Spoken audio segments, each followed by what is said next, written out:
Right guys, today we're going to do a photo shoot in the studio. So using those skills you've built up, working with the studio safely, remembering at all times if we have any accidents, we've got a power shut off on the wall we need to use. We're going to use a range of different settings today, but what I want to do to start with is capture movement. So Chloe, remember, we're using autofocus here, so we want to be able to capture the shots nice and sharply. But you're putting the shutter down halfway until it beeps, then you know you've got a nice focus sharp mark all the way to capture it. So first of all, I think one of the best things you can do to start, Chloe, is to start to kind of get your model to move around. So perhaps suggest to him some directions. I think Hamza, perhaps you can be swirling your coat around to start. Right, lovely. Okay, so do a test shot straight away. Are you ready, Hamza? You in position? Okay, so I'll direct you to start with Hamza and then Chloe can capture the shots. So if you can sort of sweep your coat outwards, as if you're kind of like, you know, kind of turning an arc with your arm. Can you do that with your right arm for me? Excellent, wonderful. Yeah, keep going, keep moving. Chloe, keep capturing shots, wonderful. Right, so Chloe, review the shots. What do you think of them so far? Are they looking good? Is there anything you want to change or improve? No, they look really good. Smashing. So I think one thing you can play with now is possibly shutter speed. Let's see if we can get some different shots. Nice sharp spot shots are good for the fashion spread, but how about something a bit experimental? So possibly starting to change the settings, change the shutter speed settings. Remember, that's the scroll wheel just above your shutter. If you move that left and right, is that changing the shutter speed for you? Yeah. So take it, so you're going for a slower shutter speed. So remember, we're looking for 1/ and a smaller number there. Perhaps take it down to 1/60, something like that, and see what effect you get. Yeah? Okay, so I'll have a play with that now. So again, some more swirling, please, our model. Well done, Hamza.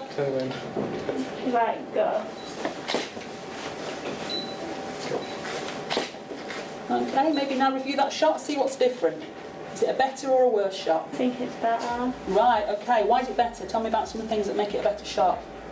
It's captured it and it's got more of a sharp pink line where its core is. Excellent, excellent. So actually sometimes using the shutter speeds creatively can give us a much better result overall, can't it? So that's just a really brief demo to introduce you to those different processes and techniques. Gives you a chance to explore and experiment and understand. Obviously we'll review that more in later lessons, refine our techniques and make sure we've got some good pro skills moving forward. Okay. Right, so Chloe, tell me what's been your favourite thing in photography so far on the course? My favourite part has been developing the 35mm camera films. You did it in a big dark room bag and it was just really rewarding because it was really difficult to sort it all out without being able to see it and everything. Tell me all the things you've learned during your time on the course. What new things have you done in photography? I've learnt how to shoot in the studio and use all the camera settings and then work in the dark room and develop all the photos that we did on the special cameras. Fantastic, and you've enjoyed all that? Yeah, I've loved it. And so what's your aspiration? What do you want to do next? I want to do the foundation year here so I can gain more experience before going to uni and possibly becoming a teacher. Wow, okay, big aspirations. Thank you, Chloe. Okay then Freya, so let's try and get some stuff on the timeline now and start to edit your film together. Okay, so let's select your clip and bring it down onto the timeline. So it looks like we're doing an interview here, just, you know, change sequence settings, that's fine. Okay, so is this an interview for your documentary? Yeah, it is. Okay, so let's start to piece some of it together. So remember, you can preview up here as well first if you want to.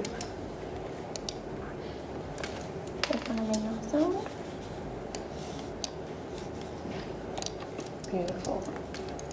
My name's Josh. I'm Freya's friend. So that was a nice intro, so maybe we could cut that bit in first as an introduction, so before he starts laughing. So let's get the... Hi, my name's Josh. Okay, so pause it and get to the higher bit. How do I do that? So just drag and drop your cursor down. This? Yeah, and move it to where he starts saying. And then select your in points, so it's over here somewhere. Yeah. There. And then just select your bracket. And then find where he's about to laugh.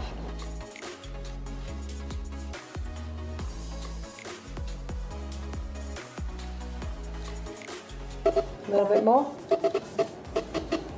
There we go. So when he shuts his mouth, then maybe close it and then drag and drop that down onto your timeline. So just, yeah, take it all the way down. There we go. That's a nice intro. It's got some nice music in it as well already. So let's see what we can do next. So these are all introduction shots.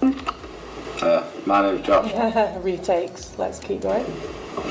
I'm currently studying at my school college. Okay, so we've got the intro there, so it's around here somewhere. Let's just find where it is. There. Yeah. Before there. So we've got the intro. Currently studying at my school college.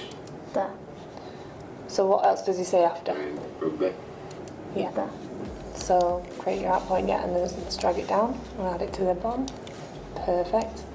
So we've kind of already got our timeline here now of the basic interview for AI. So we're going to now show how to bring in your clips over the top. So it's obviously not just a full talking head going all the way through. It gives the audience a little bit more excitement. So what we're going to do now is just start to bring in some of what we call your cutaways and start to drag those over the top of the timeline. So we're just going to use some of these nice nature shots and stuff because he's talking about going to college.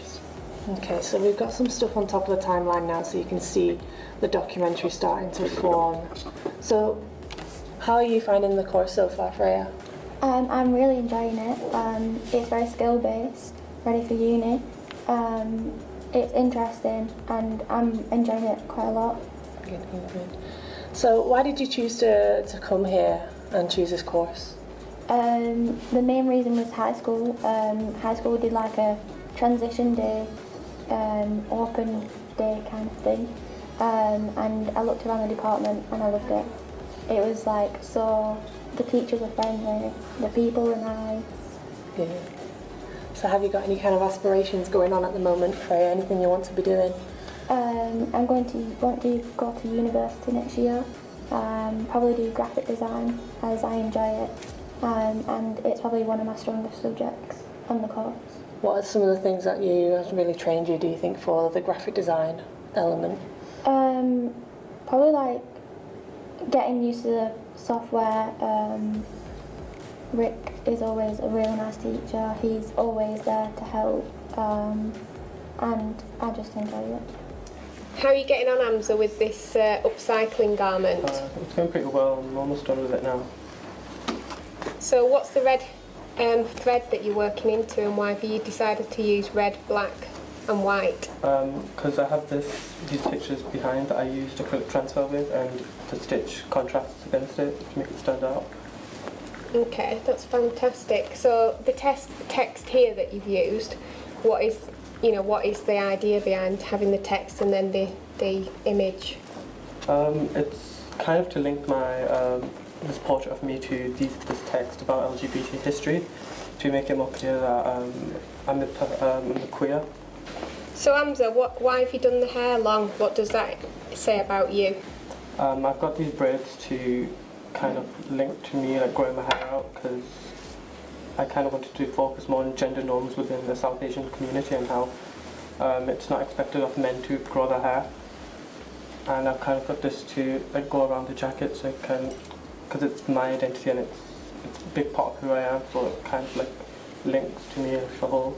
So the hair goes all around the jacket, doesn't it? Yeah. And then you've used wording as well to sort of get people's attention. Yeah. And then you've got your little text as well, so it contrasts between it.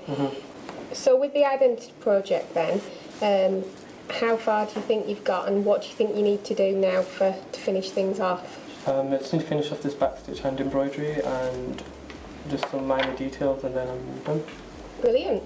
And then you've got your other 3 subjects, haven't you, that you're doing as well? Because so what final pieces are you doing for the other 3 subjects? I made a portrait in graphics and photography, but the graphics I used Illustrator to create more of an animated portrait of myself. And for art, I created this book that was also based on my identity.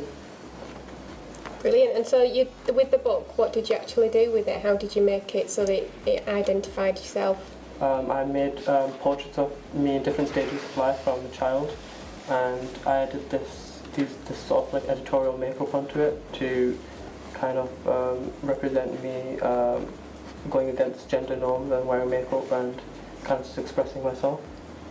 So with the techniques that you learned, when we're experimentation, so you've learned, what techniques have you actually decided to develop and further expand? I did a lot of hand embroidery, acrylic transfer for these prints I did here. Oh, so they're not just screen printing then? No, it's acrylic transfer, and I did machine embroidery originally, just kind of sketched down my portrait, and then I went in with hand embroidery to kind of make it stand out more and contrast against the fabric I embroidered onto. Did you find that machine embroidery wasn't heavy enough for, for that boldness that you've got with the hand embroidery? Yeah. So you wanted it to really stand away from the fabric. So what are your favourite techniques that you've used then so far this year? I really enjoy doing the machine embroidery. It kind of gave me a chance to experiment and just develop my skills with it. Why did you decide to come to this college?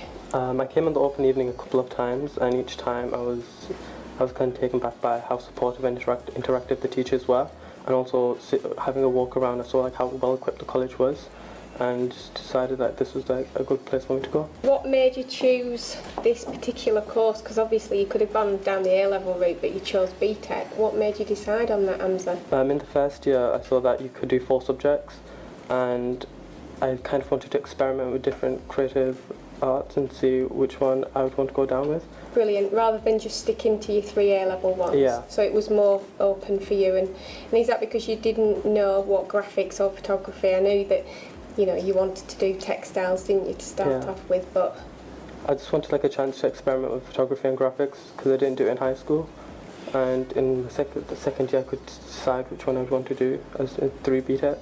Okay, so what do you like best, and what about the course and about the teachers and about the environment? What are the things that you'd say that stood out to you? Generally by how supportive the teachers were, because I did struggle a lot in the beginning, but with the teachers' support it's kind of like put me back on my feet, and I just enjoyed like doing the subjects because they're taught in such a fun way and gives me a chance to experiment and have fun with. So as a future career, what do you know what you want to do yet? I know it's early days, but do you know what you want to do yet? Yeah, so I'm going to fashion design. Brilliant. So what's made you decide on that decision then? What sort of things have we done to help you decide on that?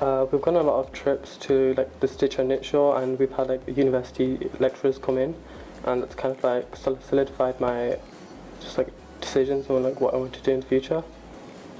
Well, I remember that university coming in, and they said that they definitely wanted you to apply for the course because of your dress sense. Yeah. So that was good, weren't it? So obviously you enjoy college and we enjoy teaching you. You're a fantastic student.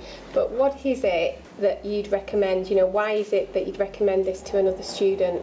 The course itself is just such a fun and experimental course to take on, and it doesn't really feel like work out sometimes, and the teachers are very supportive, and I think it's just a really good decision to make to come here.